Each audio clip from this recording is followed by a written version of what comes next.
मुंडेंच्या भ्रष्टाचाराची चौकशी करण्यासाठी अजित पवारांनी समिती नेमली आहे।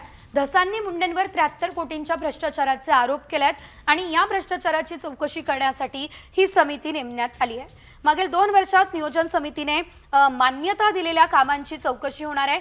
समितीला अहवालासाठी 1 आठवड्याची मुदत सुद्धा देण्यात आली असल्याचं सध्या तरी आपल्याला बघायला मिळतंय।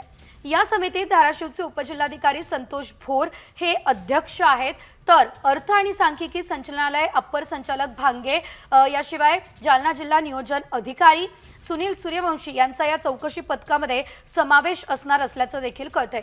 याशिवाय त्यामुळे आता मुंडेंची अडचण आणखी वाढणार का हे बघणं महत्त्वाचं असणार आहे।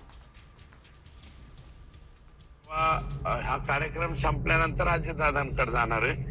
जे नियोजन विभागाकडून ऑर्डर निघाली ते मागील 2 वर्षाची निघाली, मागील 2 वर्षाची काढून उपयोग नाही, मागील 21 पासून काढावी लागेल आणि खरं तर 2019 पासून काढावं लागेल। कोरोनाच्या काळात यांनी काय काय लफडी केलेली आहेत, लफडीच म्हणा, काय गोंधळ घातलेला आहे या जिल्ह्यामध्ये।